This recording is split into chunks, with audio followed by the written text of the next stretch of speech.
All right, hard to believe this would have been Derby weekend. Big weekend in Kentucky. Of course, that's been postponed till later in the year. The biggest news out of Governor Beshear's news conference today was him talking about when certain businesses can start to reopen beginning May 11th. In case you missed any of that, we will post all that information. It's a lot of information on our website, WYMT.com. Well, as testing increases in our region, we are seeing more positive COVID-19 cases reported. Most of those today are here in Perry County, where there are now 14 total cases.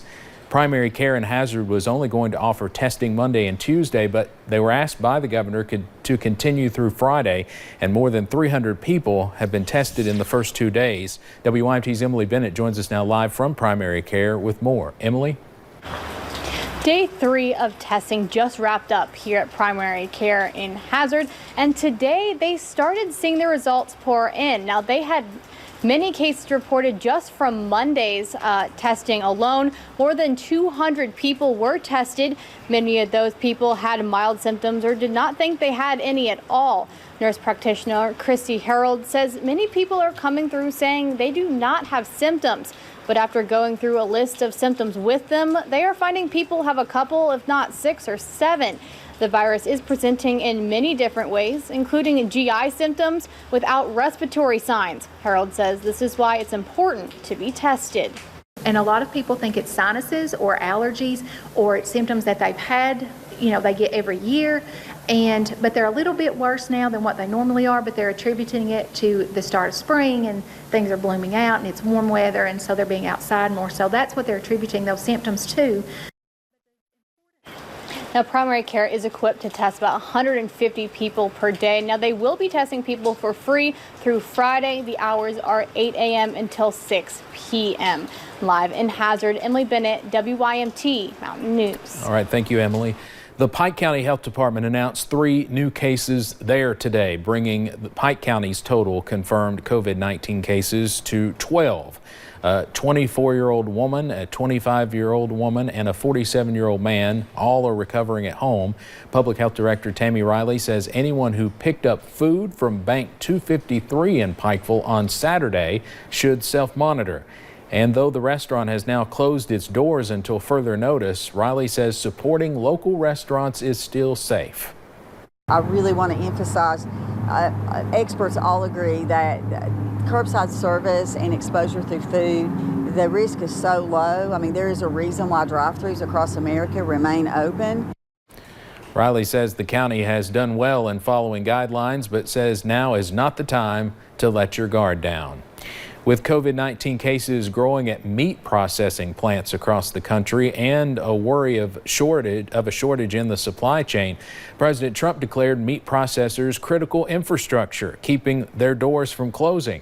While that impacts large processors, it has little effect on ones in our backyard. WYMT's Will Puckett has more.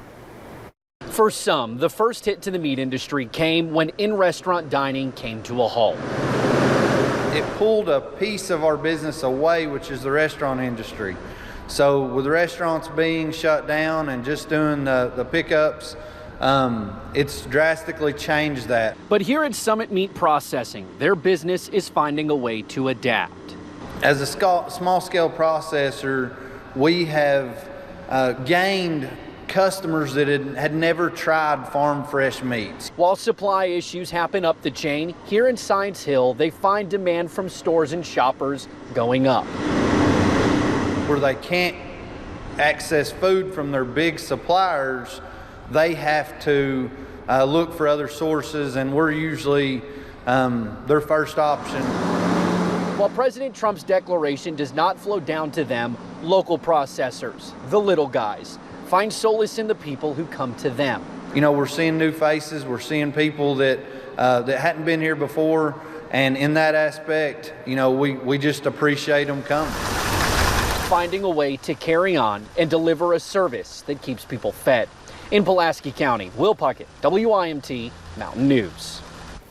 Turpin says they continue to follow CDC guidelines in order to protect workers and customers who stop by. It's an exciting day at Baptist Health in Corbin. 68-year-old James Walters battled the coronavirus for more than 2 weeks at the hospital, but today he is being discharged. The nurses and employees at Baptist Health celebrated his milestone as he left. If they go through what I went through, I don't think a regular man could do it. It's tough. It is tough. We will have more on Walter's battle with COVID-19 and his celebration tonight at 11. Now to some other news we're following in Clay County. Police say a man shot his brother yesterday. Timmy Madden faces a charge of first-degree assault. Investigators say Madden and his brother were arguing over tools. When police arrived, they found the brother shot in the head. He was flown to UK hospital for his injuries. We do not know his condition. A developing story in Laurel County. 2 people died in an afternoon crash. Deputies say it happened around 2 o'clock along US 25E. Investigators say it happened when one vehicle pulled out of a business. Both drivers died. At this point, deputies are not releasing the names of those who were killed. A death investigation is underway in southern Kentucky, and we've learned some new information in the last few minutes. Deputies in Pulaski County say skeletal remains were found off South 27 near the McCreary County line.